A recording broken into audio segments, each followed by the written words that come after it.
welcome back to EDH Deck Building, and I am your host, Demo, and we are building janky decks in Commander. This is sort of a combination video because this is going to be the winner of the poll that I did for Should Be Commanders. I thought it's pretty janky to be building a deck with a commander that isn't a legendary creature, so I'll sort of add it into that series. And the winner of that poll was Wandering Mage, a card that absolutely looks like a legendary creature, acts like a legendary creature, even talks like a legendary creature. Apparently there's a number of cards out there that have flavor text on them that are quoted Wandering Mage. So I don't know how many Wandering Mages are out there. Definitely looks like a legendary card. Also, I think it's an interesting build around. And when I do those videos, those Should Be Commander videos, they are cards that I think are, they're interesting build arounds, but also I think probably should be legendary creatures. So Wandering Mage is a white, blue, black human cleric wizard 03. So of course the most interesting part there is the fact that it is both a cleric and a wizard. That is extraordinarily rare. In fact, there's only one other card in the game that is both of those. Has 3 abilities. And, they're not great. I'll be honest. They're not super overwhelming. You can pay white and pay 1 life. Prevent the next 2 damage that would be dealt to target creature this turn. Pay 1 blue, prevent the next 1 damage that would be dealt to target cleric or wizard creature this turn. So very similar to the first ability, except you don't have to pay the life if it's a cleric or wizard. Okay. Pay 1 black, put a -1/-1 counter on a creature you control, prevent the next 2 damage that would be dealt to target player this turn. So there's a lot of interesting things going on here. It definitely is a whole lot of underwhelming abilities. Preventing damage in Commander is not exactly the greatest thing ever. What I thought about this Commander when I did the original video is I thought it was great for doing both cleric and wizard tribal. So you could do an Esper wizard tribal deck here, or you could do an Esper cleric tribal deck, or you could do both. You could do cleric and wizard tribal, which is what I did in this deck a little bit. I didn't want to just do that. I thought, I want to do a little bit more. I'd like to actually build around those abilities. How do you build around them though? Well, the first thing is you're paying life with that first ability, right? And the good thing about the prevent damage thing is you don't really need, you need a target, any creature. And of course it can be your own creature, your own commander. You can just keep using that ability over and over and over again and paying the life and the white mana if you want to. So cards like Font of Agonies and Villas, Broker of Blood, I think work great here, right? Font of Agonies, whenever you pay life, put that many blood counters on Font of Agonies, so we can keep using that first ability over and over and keep piling the counters on this, and then we can pay 1 and a black to remove 4 blood counters to destroy target creature. Villas already has the pay life ability, but also our commander does, so we can do both depending on how much white and or black mana we have, and whenever we lose life, we draw that many cards, so our commander's first ability turns into a card draw ability with Villas in play. Another interesting way to use that is with Jaren, Corrupted Bishop. I thought this was a pretty good fit in the deck. Whenever Jaren enters the battlefield or another non-token human you control dies, you lose 1 life and create a 1/1 white human creature token. So there is a lot of humans in this deck. So I thought that was a good fit. Our commander is a human. A lot of wizards and clerics are humans. So I thought the human tribal thing fit here. Target human you control gains lifelink until end of turn. That might come in handy if we're doing, a lot of paying life. Also, though, at the beginning of your end step, if you have exactly 13 life, you may pay 4 black if you do transform Jaren. And again, because we have these pay life effects, it makes it a little bit easier for us to manipulate our life total to get that exactly 13. And of course, if we can actually flip over our Jaren, it becomes Ormondal the Corruptor, a 6/6 flying trample demon with a lifelink, and we can just sacrifice another creature to draw a card, so that could be great in this deck. Obviously, this is a very creature-heavy deck. Another card that works great with our commander's ability is Selfless Squire. 3 and a white human soldier, 1/1 with flash. When Selfless Squire enters the battlefield, prevent all damage that would be dealt to you this turn. That's pretty good. However, whenever damage that would be dealt to you is prevented, put that many +1/+1 counters on Selfless Squire. So this works with the first ability, obviously. You flash in your Selfless Squire. Rather than take a bunch of damage, you put a bunch of counters on it, but also works with our commander's ability, right? That last ability, prevent 2 damage that would be dealt to target player this turn. You do that on yourself, obviously, and that's you preventing damage. to yourself, and that's going to put counters on your Selfless Squire. So I think it's pretty great. The added bonus here is we can put the -1/-1 counter on our Selfless Squire if we don't have another target. It will cancel out one of the +1/+1 counters, right? So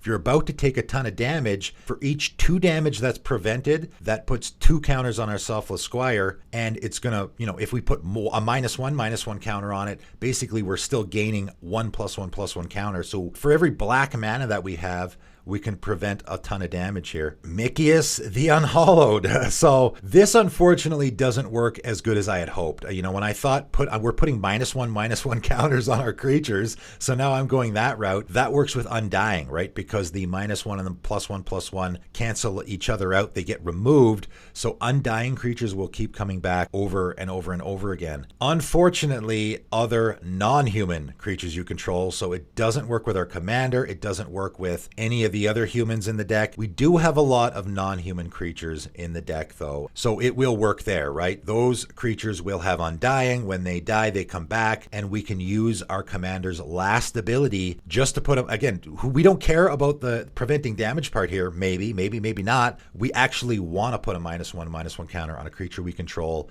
so that it can get Undying again. And I actually came up with a combo that I threw in this deck with Blood Vassal where we can go infinite. You can actually put Blood Vassal in this deck, sacrifice it for 2 black mana. It isn't a human, so it is going to get the Undying. It comes back into play, and obviously the 2 black mana we can use for our commander's ability, and you can go infinite here, right? With Mickeus the Unhallowed and Blood Vassal, you sack it over and over and over again, and it keeps coming back into play. And with the Wandering Mage's last ability, we keep putting a -1/-1 counter on it so we can sack it again. So there is a very interesting fringe infinite mana combo with our commander that I just threw in this deck. But also even just like a Selfless Spirit, right? There's a Cleric, so it's already going to fit the theme of our deck, but it's not a human. And being able to sacrifice that over and over and over again is pretty fantastic. I mean, it's just going to protect our whole team.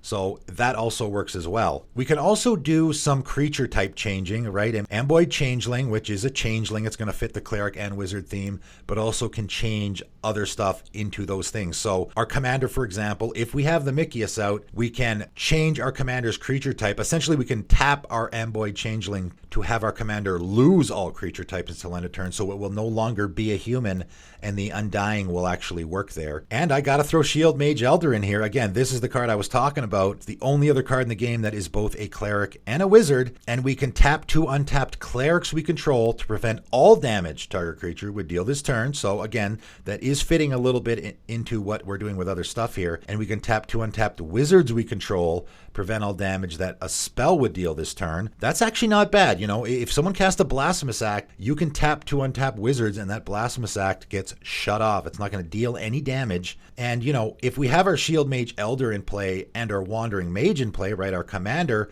we now have 2 Clerics and 2 Wizards in play, so we can tap them both to do either of these abilities if we want to. Again, I was going deep here, so I thought the party mechanic also sort of worked in this deck. Parties care about Clerics and Wizards, and if we have a lot of Clerics and Wizards, and also some Changeling stuff, it's going to be really easy for us to turn on the party mechanic. Linvala, Shield of Seagate, I think works. Linvala is great in the 99 of a lot of decks if you just want to protect your stuff, right? You have that ability of sacrifice Linvala, choose Hexproof or Indestructible. Creatures you control gain that ability until end turn. So it is sort of like a Selfless Spirit in a way. You can just use it like that. It's a Wizard. It's going to fit the tribal theme here as well. But if we can get the party turned on at the beginning of combat on your turn, if you have a full party, choose target non-land permanent opponent controls until your next turn. It can't attack, block, and its activated abilities can't be activated.